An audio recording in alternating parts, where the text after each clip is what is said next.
reference you made to internal bickering that we actually now know is a fact that is going on within the different security outfits. What in your view should be the solution, or what should the president do, realistically to solve the problem?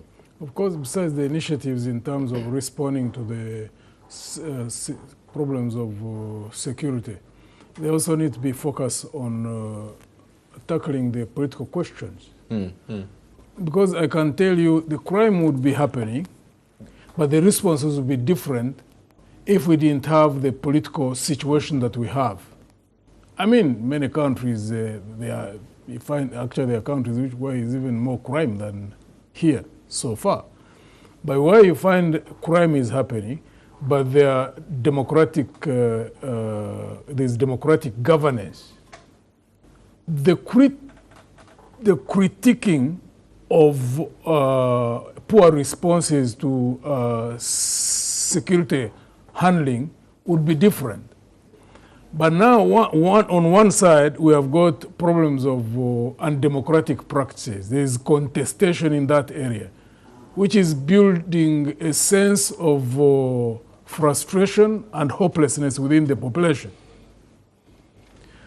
So in a situation of that nature, even when there is a problem of insecurity, there is no rallying together as a country to see how to tackle it, because we are divided.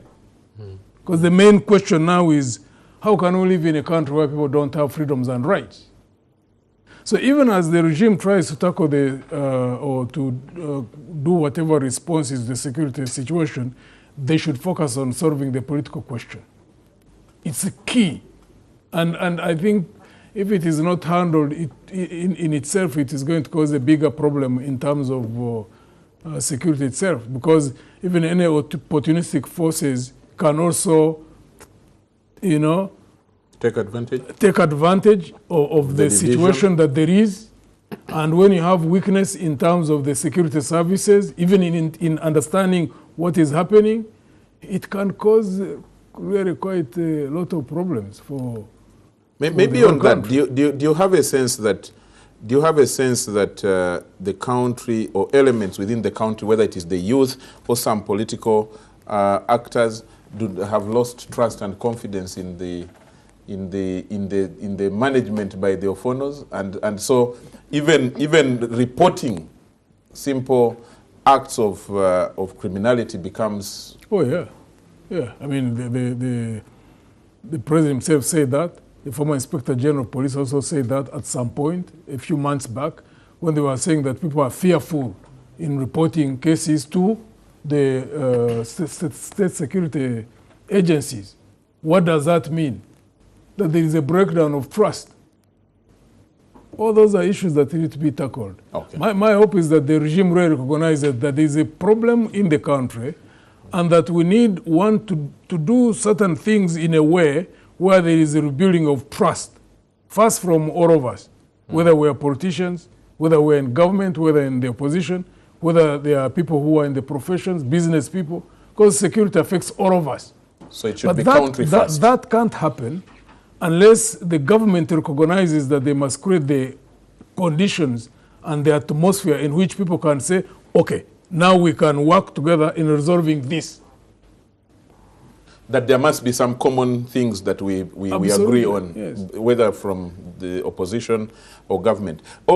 I need you to end on that point for you. I need you to respond to the question raised on social media by Salih Kuku, who says that the state is slow to act on unresolved killings. And then he gives the example of how can government be too fast to arrest so many people from Arua, the allegations of pelting of stones, and very slow to arrest people who are involved in killings. And then Philip Onen says these are incompetent people, that people in government who are handling these issues. And then that is followed by, I think, Tyke or Morris, who says that you just have to fire everyone and hire fresh graduates. Well, so you can wind up on that topic. I'm not sure that with responding to this. I'm not sure that the incompetent people are only in government. Otherwise, the people in opposition could have taken power long ago. If they were very efficient. Maybe they are sympathizing with you. If they were very efficient. But so that's how I can answer about that. But how times change. But if there are, of course, for General Muntu, now that he's in the opposition, I think it serves him better to paint with the thick brush that there is a security breakdown. If that was so, the dominant feature in Uganda would be running up and down in every part of Uganda, in every town in Uganda. There would be paralysis. Nobody would be coming here. Uganda wouldn't be the country where 1.4 million people come and seek refuge. And therefore, those who want to paint that insecurity is the dominant feature, they are free to do so.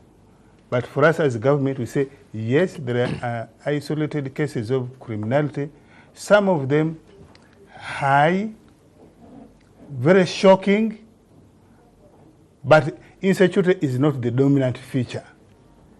Even in Kampala, General Muntu is going to drive home, Ofwono is going to drive home, you will drive home. Yes, unfortunate instances may occur. Until it is our day. Yes, unfortunate instances may occur. But insecurity is not the dominant feature. We need to deal with. Why are we having many of these shocking cases? I agree, intelligence is weak. The president has said so. We need to collectively deal with it. General Muntu, if you think it is just the current contestation, what was the contestation in 1990s? You remember, in our war with the LRA, Lakwena, even as 1998, before we took out Smith upon a chunk, you remember his group? His group was CAMP. His group was called CAMP. The acronym, what was it? CAMP as in C-A-M-P?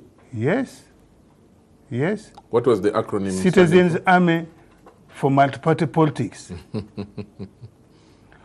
Kony. When Kony was fighting, including trying to disrupt CA elections, what were the leaflets he was dropping? That he was fighting for the return of multipartyism. When we returned multipartyism in 2003, 2005, did Kony abandon war because multipartyism had been told? So, yes, there will be opportunists who will jump on this youth. First of all, I want really to say, this country does not, yes, we should care about the youth and their expectations and their predicament. But this country does not belong to the youth so that they come and throw fire on the streets. But if they're the majority, then we have to plan for them. Yes, I'm saying... We plan according to the issues. Yes, I'm saying we should pay attention to their predicament, to their issues.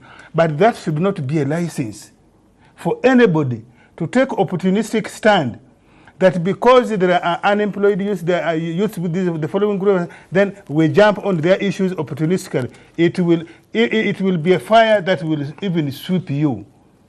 Now, the response of government. The response of this government is that we deal with issues that affect the majority. If you look at the government programs, they tend to focus on the majority, the most vulnerable. Some of the programs may not be very effective. Our hope should be, and our endeavors should be, to make them more effective, make them more broad. Okay. If you look at what the president, if you analyze what the president was saying, yes, we may have where we do quick fixes, but the president's direction, in my view, is more durable, is more sustainable, where he says, if we have peace, if we have tranquility, we should be able to invite investment, both local and foreign.